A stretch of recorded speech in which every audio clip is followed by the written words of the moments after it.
Hello and welcome back. Thank you so much. Welcome to, yeah, it is. It's the Mission Accepted Show. Isn't that like the coolest name? Because I know a lot of you out there have accepted many missions, but the mission of an entrepreneur, a creative, an ultrapreneur, people that do many things, it's very interesting because it's the kind of project that you take on that has a life of its own. And once you accept the mission, and once you say yes, and once you take that decision and somewhere inside say yes, and then it starts to go into action, honestly, all unforeseen things start to unfold. I really believe it's the true definition of providence. And nothing better. We have an amazing artist with us today. I mean, there's multiple things that she does in her sector, and I'm going to let her talk about that herself. But you know, here's the interesting thing. When I spent I spent 30 years hanging out and working with entrepreneurs and what we now call ultrapreneurs. And really, truly, we all are all creative. You know, when you build a company or you write a song or you produce, it's a piece of you that's going out. You're putting yourself out there. And so a lot of times people think of singers as singers. They think of actors as actors. They don't think of them as entrepreneurs. But trust me, they go through the same dynamic of getting themselves known, right? Getting themselves known, kind of putting themselves out there, getting themselves branded. They got to do social media like we do. They have to learn things like we do, you know, learning the financial part of a business. So I really, really wanted to make sure that all of us had a platform to be able to talk about. And I tell you, I have met the absolute coolest woman, and you are going to hear from her today. And I met Danni through a very interesting serendipitous, you would never know. I was talking to this really cool movie producer down in LA, and we had a great connection, and we were chatting, and I was telling him about an event that I'm going to be participating in 2023. And it's another whole podcast, but myself and my girlfriend walking across Ireland to raise money for the music industry, because as you can, if you know Janis Joplin, you'll know that's a nice 1967 poster in the back. And if you're listening on the podcast and not watching, then you won't be able to see it, but it's very cool. And so we were talking about music, and he's like, oh, no. You have to meet this amazing woman. And this amazing woman is with us today. So I don't want to take any more further time, but Danni, thank you so much for coming on to. Yeah. Thank you for having me. And it's so nice of John to like do this for me. Yeah. Absolutely. Well, that's what we got to do, right? That's what we got to do. And one thing leads to another. You never know where it's going to go. And really, after having a conversation with you, that was so much a part of what I heard in terms of your story. Like this door, open door, you were knocking on this door and that door wouldn't open. But then, you know, like you always wanted to meet Keith Urban or what have you. And then all of a sudden you met him in this arena and things like that. Not in the way I expected. I wasn't expecting to be covered in rain and drenched and my mascara running. Okay, now you're going to have to tell that story. So everybody, here is Danni Stefanetti. I'm hoping to make sure I pronounced her last name correctly. Danni, welcome to the show, and maybe tell people, who are you? Like, what is it that you do, and what's your story? Thank you, Deborah. Thank you for inviting me. My story, I mean, I've come from one of the smallest little beach towns in Perth, and it's one of the most isolated capital cities in the world. And I didn't grow up with any like musical parents or anything like that, but I had country music in my family. My great uncle was a songwriter. He wrote a hit called Red Back on the Toilet Seat. And I did get to meet him further down the road. But my journey, I was basically just touring the outback for most of ever since I dropped out of high school. I knew I didn't suit the formal teaching of school, and I wanted to be an artist, but I knew that music was really what I wanted to do. And I gave up dancing. My mum took me out of dancing when I was very young. I was doing tap, ballet, jazz, all of them, and I came last at everything. Everything I tried, it just wasn't for me until I picked up the guitar, and I haven't put it down ever since. Wow. Mm-hmm. That's really interesting, right? Because when you think about, I mean, I think we could all relate that are parents or that have children, and you're like, oh my gosh, my daughter's coming in last. This is probably going to break her little heart, right? And the decision to take you out, you know what, honestly, I went through that. My daughter was she was, whatever she was in ballet, the nerves that would happen for her before the final performance. And everyone always wanted her. Teachers are like, please, we want you to be the lead. We want you to be the main actor. And she's like, I love being the backup. Like it just was her place to shine. And so I remember that whole process. And as a parent, it must have been such a decision for your mother to go, okay, what's happening here? And then for you to pick up the guitar. So tell us, you pick up the guitar, it feels like home, it sounds like. And then where did you take it from there? Well, I was eight turning 9, and my mum just knew that wasn't my gifting. I couldn't quite learn the parts like all the other girls. I picked it up really quickly, and I was just a daydreamer of a kid. I just couldn't learn that fast when it came to movements. And so we tried the guitar. We found this gentleman that was teaching in his garage, and he had Marilyn Manson and Kiss and all these like heavy metal bands. And he was supposed to be a very good teacher. And mum called him and said, hey, can you teach my daughter? She's only 8 turning 9. He's like, no, too young. Her hands will be too small. And, that's too young. I don't take on students like that. And my first lesson, and I learned an Eagles song and Twinkle, Twinkle, Little Star. And he was like, yeah, I'll take her on. And then I started writing songs literally a couple of weeks later. So yeah, it just, you know, when it feels, you feel like you're passionate about something. And it was like instantly it had my focus, and I didn't want to be anything else.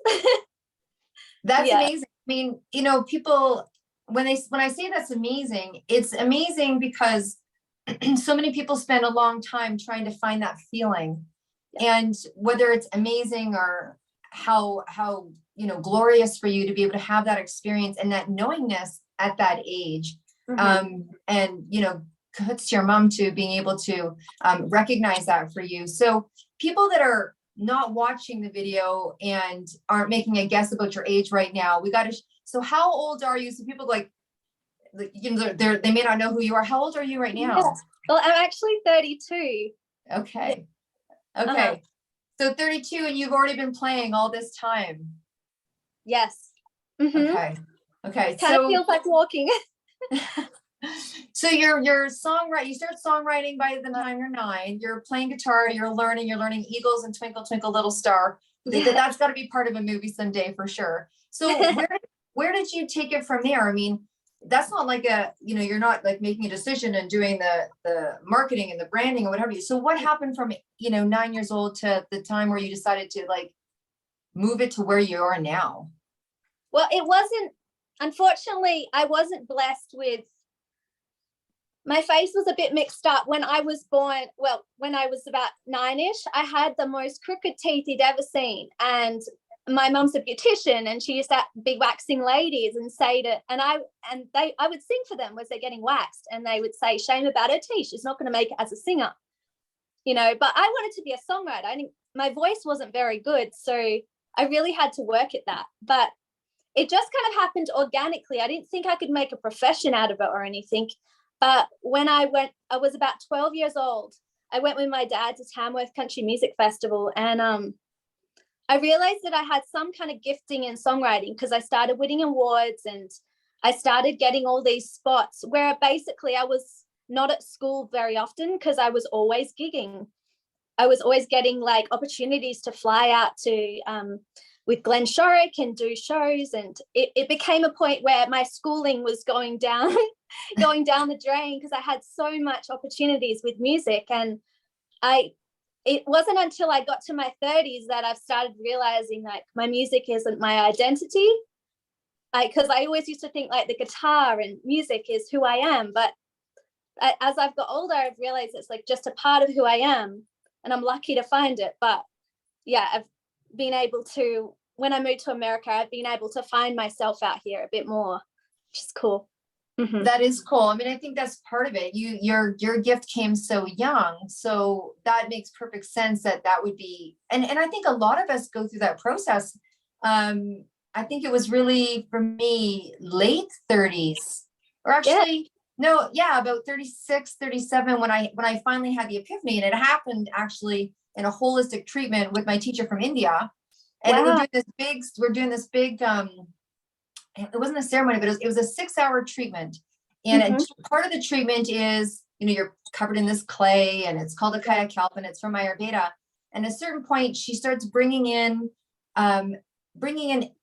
energy, like just conversations. Like, so she's like, bring in anyone that you feel like you need to forgive, bring in any situation you want to talk to. And then she's like, well, let's bring in your business. And I was like, what? She's like, well, let's bring in your company and talk to your company. And I was like, oh my gosh, it was the first epiphany that I was not my company. Because when you're a creative, it's like, I'm not my artwork.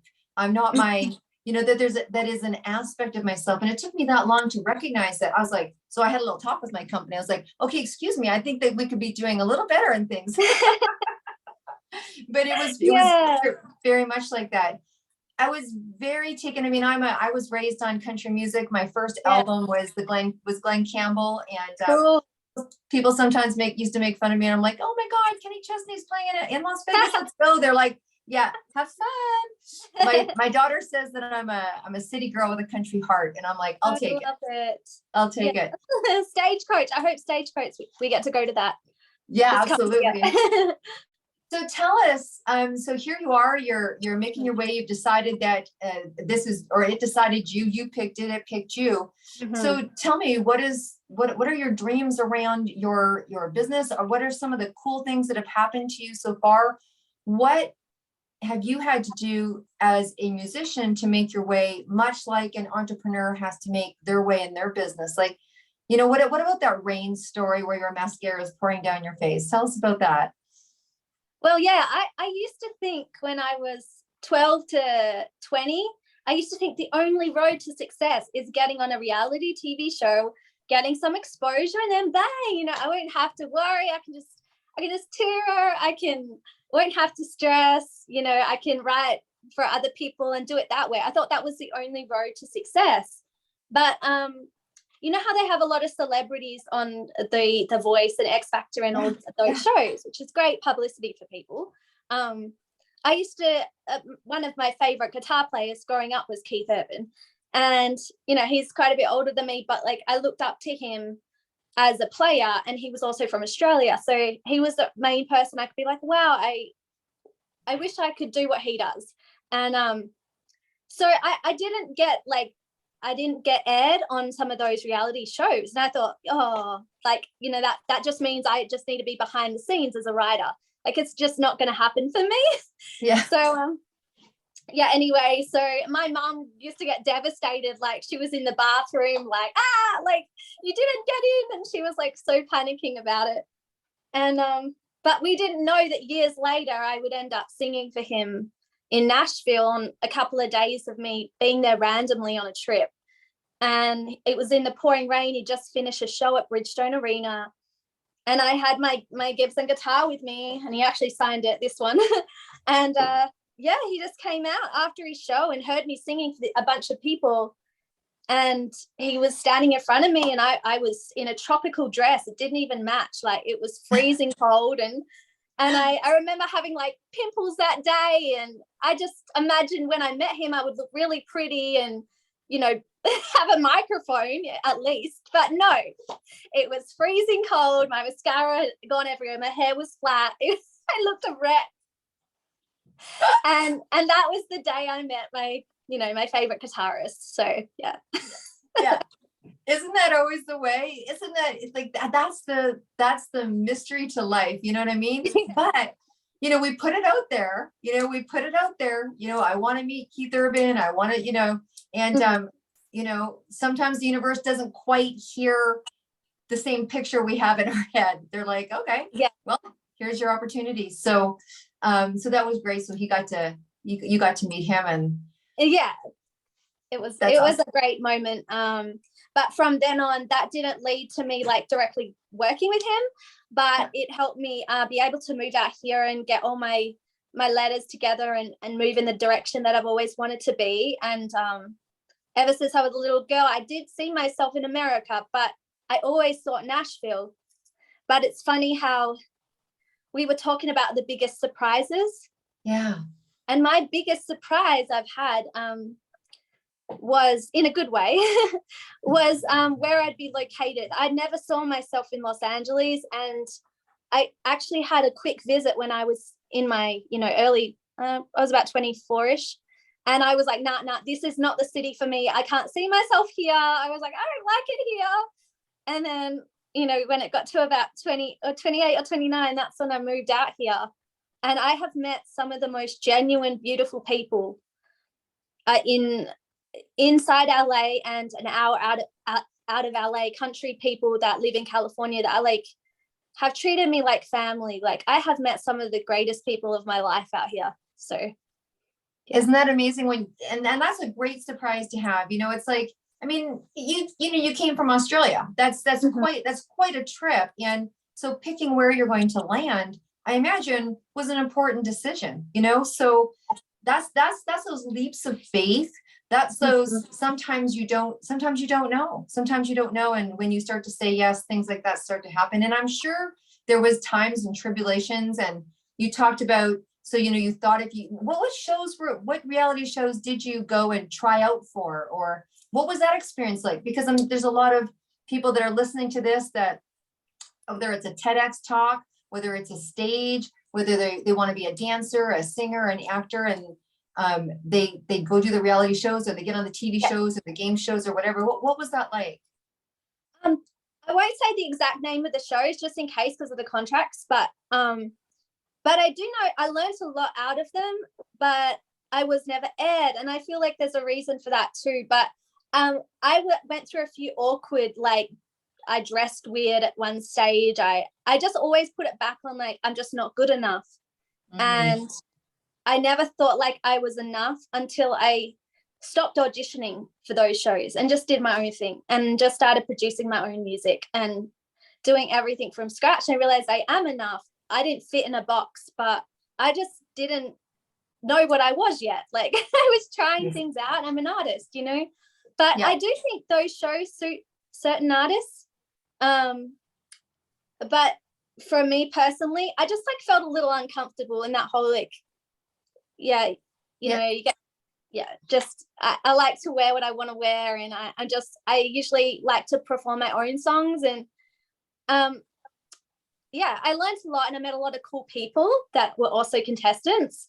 I'm so thankful that I get to create whatever I want to create now. So yeah. Well, and I think isn't that truly being a creative? It's one of the things that we as creatives or entrepreneurs or artists is a sense of identity and a sense of freedom.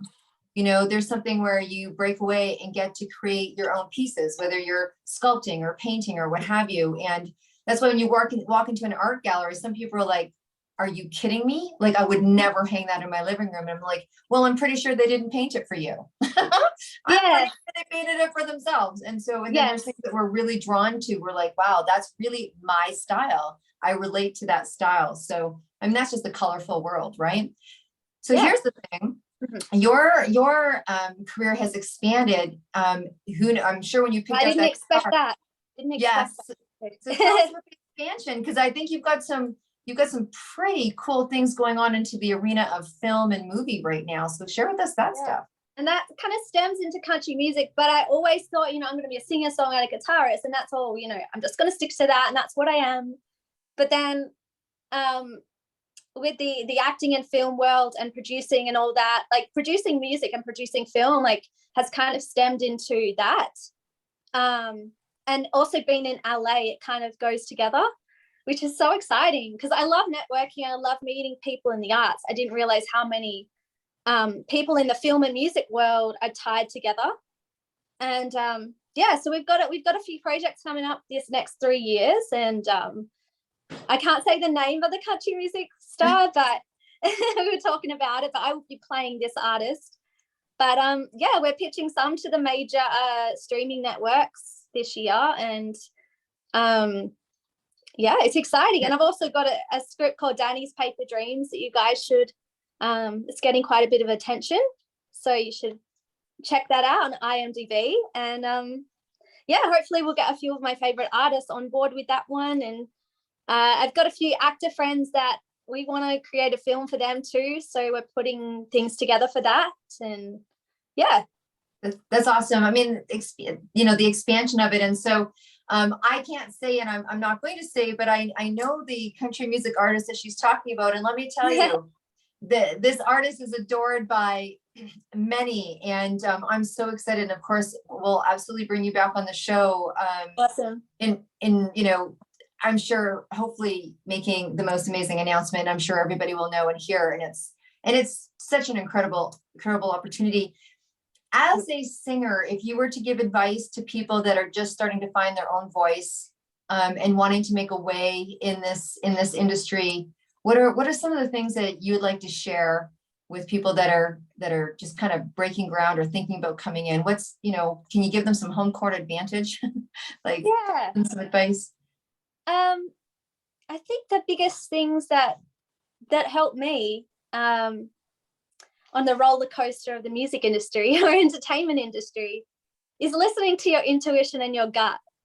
I used to rely on my parents to tell me, you know, who should I go with, what producer should I work with? But as you get, you know, more in tune with who you are, it's just like discernment and standing by your beliefs and not saying yes to everything. It's like saying no to more things than you say yes to, and like surrounding yourself with people that you want to be like, you know, hanging out with guitarists that are better than you so that you can become, you know, you should feel like you're a terrible guitarist next to them. And then that's a good room to be in, and get rid of any toxic energy in your life and just create the music that you feel is most aligned with who you are and your beliefs.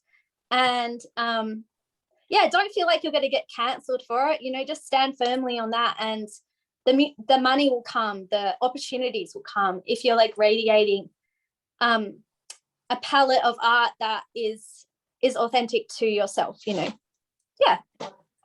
That's incredible advice, not only for your industry, but honestly for life, right? And no, really, we always say, I've made a lot of mistakes. I'm still learning, but you know. and we do, you know, and I think as you start to get a little more seasoned, the mistakes start to get a little less painful because you've already had them. And so you can get to the place where you're tweaking, or you recognize a possible challenge before it gets to be a challenge, and you can make another decision. But you can only get wisdom when you get wisdom. Do you know what I mean?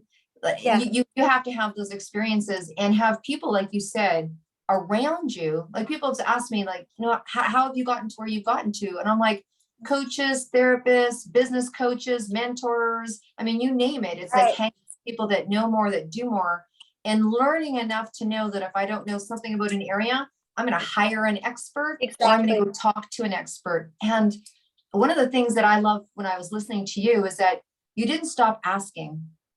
Like, you didn't stop exploring. I mean, you have a very beautiful, radiant glow about you. And I know that those who listen to the podcast can't see that necessarily right now, unless you're watching at the same time, and they can go check you out. But you have quite a glow about you. And thank you. I think that you have definitely learned the ask, you know, like putting it out there. I want to meet Keith. I'm looking for this.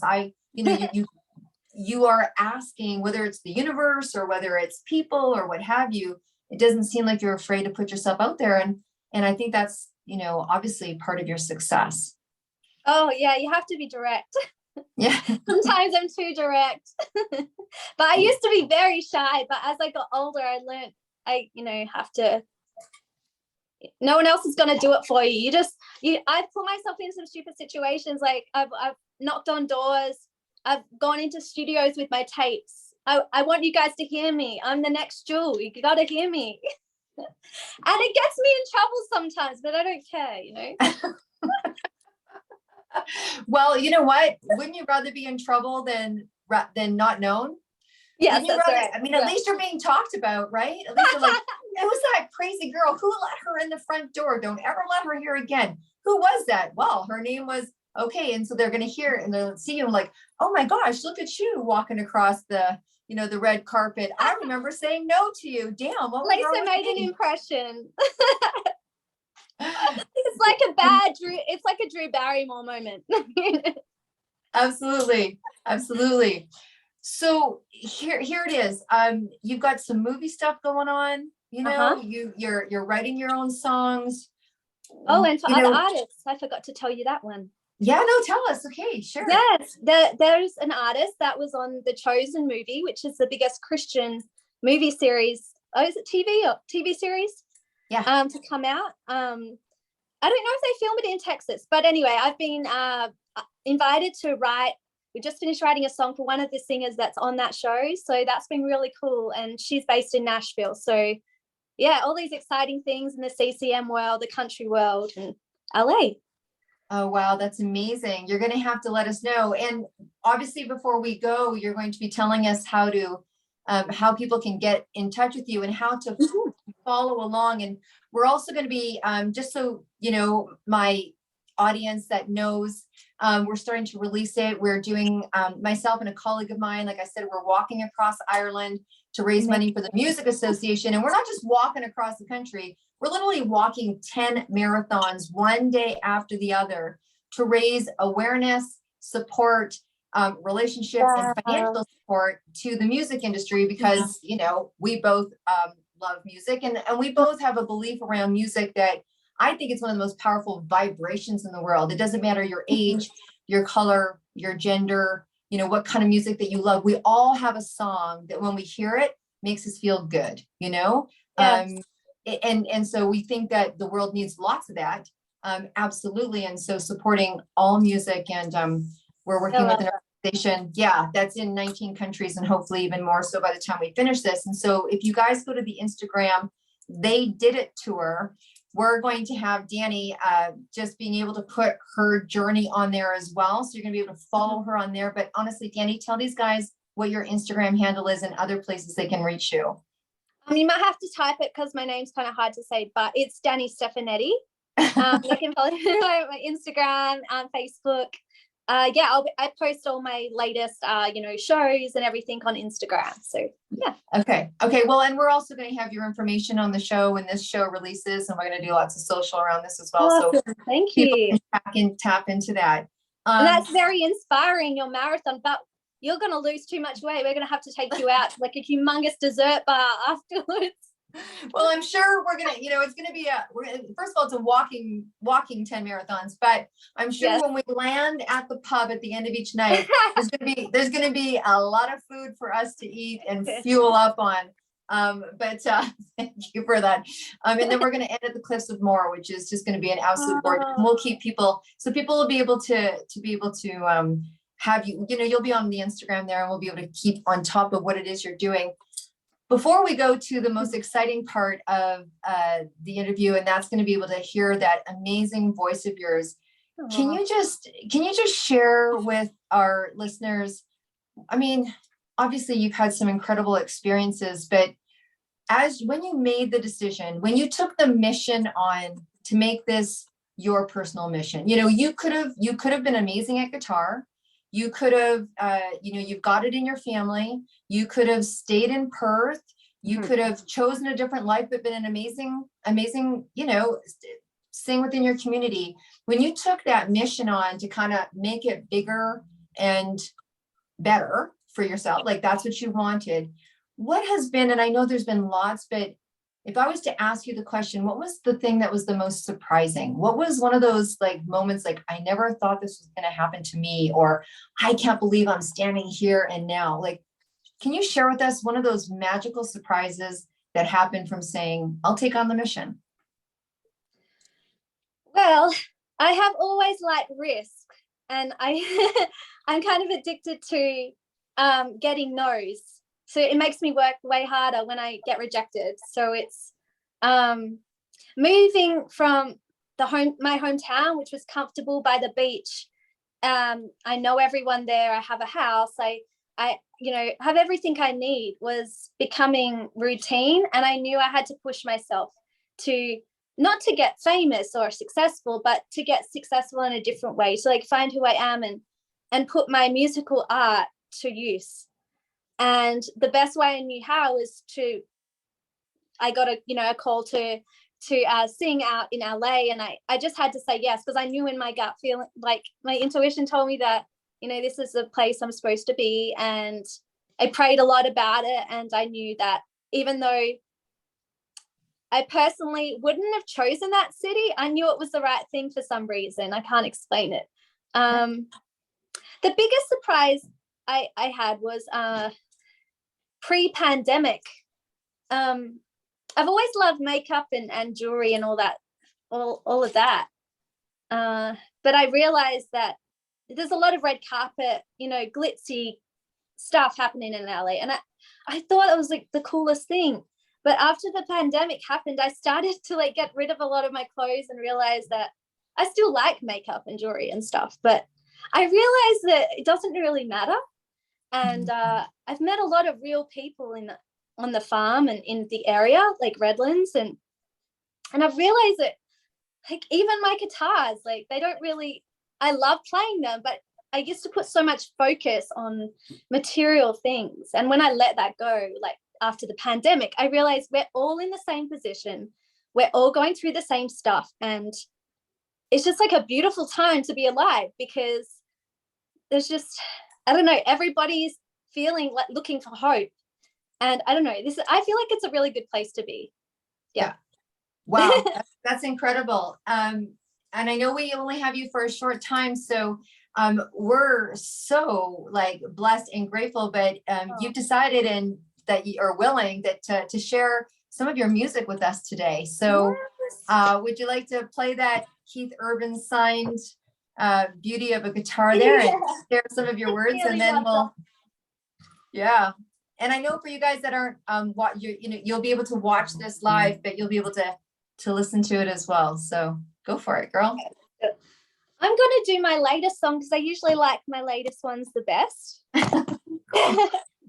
I've got two songs for you. I'll start with a Time Paused and then a 17 Stars. But this next song, I watched the movie Serendipity and it kind of inspired this song. It's about that moment that you meet someone, you don't know you're going to fall in love with them, but when they walk through the door, you just have that time pause moment. Like the world stops, everything stops. And that's kind of the idea behind this song. Okay.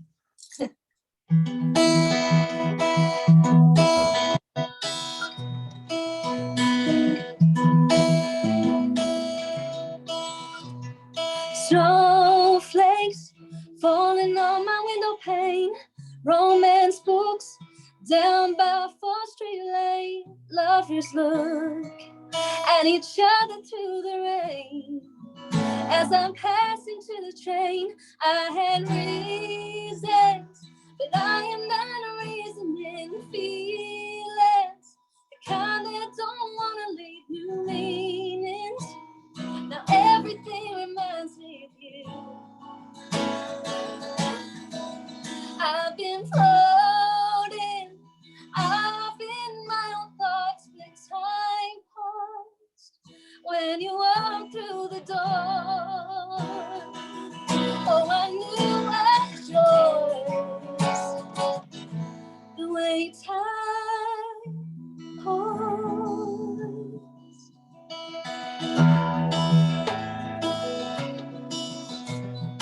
Packing up boxes and moving to upstate. Tell myself I don't feel for you anyway or anymore. Yet all the time I'm pretty sure you're always on my mind. I know roads lead to you. I had feelings, but I'm done with reasoning feelings. The comments don't want to leave new meanings. Now everything reminds me of you. I've been floating, I've been my own thoughts, but time paused when you walked through the door. Oh, I knew I was yours, the way time paused. How many times do I have to tell my head when my heart knew all along? And how many times do I have to tell my head when my heart knows where it belongs? I had reasons, but But I'm done with reasoning feelings, the kind that don't want to leave no meanings. Now everything reminds me of you. I'm imploding, I've been my own thoughts, but time paused, and I knew I was yours.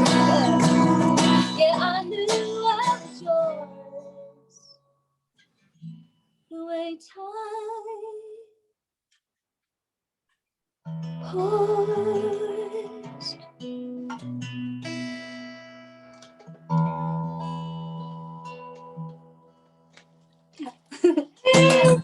Oh my gosh, girl. Oh my gosh. There was parts when you were singing, I'm like, oh yeah, she looks like, oh yeah, she could do. I love writing love songs. I don't know.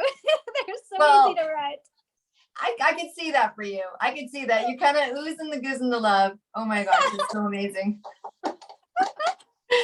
Now, did you want to do your, did you say you wanted to do a second song or? Yeah, sure. Yeah, let's do a second song and then you guys will wrap up with a little bit of information for you and so exciting. Okay, here we go. Well, this one is called 17 Stars and I wrote this during the pandemic on the farm. And it's the first song I've ever written about an apricot tree. And when I did a bunch of shows in 2021, all the people of Redlands now know this, like the people that come to my shows all sing this song. It's really cute. So it's one of my cheesy little love songs. Yeah. It's your signature song, girl. I'm looking forward to it. All right.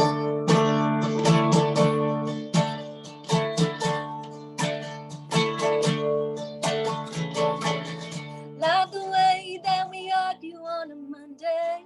It only takes 2 hours before we make up by Monday. And I don't need flowers. People are so divided, but I know who you are. And we don't need titles, babe. Just be who you are. I got 17 stars above me, and a God who really loves me. We'll start a family in the summertime. I got a house by the river, an apricot tree next to it. World could be falling, but I got a lot of faith. Got a lot of faith in you. Yeah. Call me back on Friday. You've been out of town. All the theaters and bars are closing. Even your favorite restaurant downtown. Is that my country accent? People are so divided, but I know who you are. And we don't need titles, baby.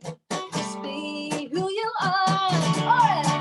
I got 17 stars above me, and a God who really loves me.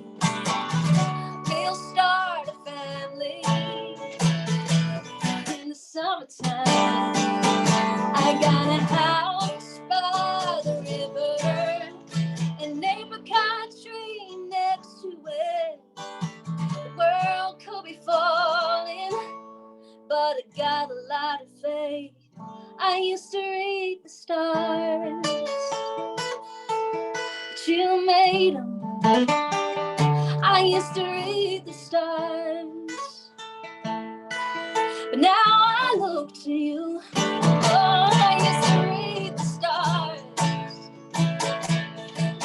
but you made them. I used to read the stars, now I look to you. I got 17 stars above me.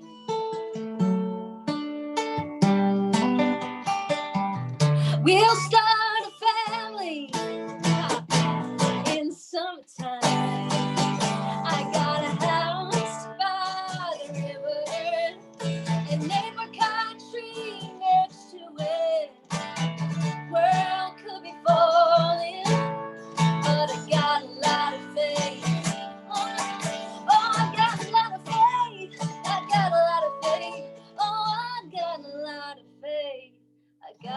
lot of faith in you. It's my doggy little cheesy song. That's amazing. Thank I you. was fortunate. Yeah. Oh my. I mean, I had to make sure that I didn't start singing. I'm like, you're on a podcast. Keep the voice, keep the words in your head, Deb. Are you memorizing it? Yeah, I've got it. Trust me. I love singing country, and my kids, that's who I sing to, is my kids. I love it. Yeah. So, wow, I'm just blown away. That's incredible. I can't wait to see. I mean, we're going to be doing some great stuff, and you're going to be all part of it. And so this is just the beginning of letting people know and letting our audience know who you are. Thank you so much for coming on to this show, Danni. It's so incredible. And thank you for the amazing work you do. I got to know you on our first call a little bit, and it's just so inspiring what you're doing and how you're helping other artists, and it's just, yeah, it's beautiful. Well, so thank you so much. And you know what, listeners, viewers, you're out there and you're like, you are an entrepreneur, you've accepted a mission, you are an artist, you're in media, you're doing that solo journey. If you feel like you've got something to share on the show, please reach out. There's different platforms that Mission Accepted Media has. It's books and podcasts and endorsements and all sorts of really cool stuff. So if you've got a yearning, I mean, clearly this woman knows how to knock on doors. So just reach out and give us a call. And what a beautiful accidental introduction, right? Through John. An accidental, non-accidental, right? Like that's how the world works. So yeah. It's crazy. So thank you so much for being on the show, and thank you, Deborah. This won't be the last time. So thanks, Danni. Brilliant. Have a good day. Bye. Bye.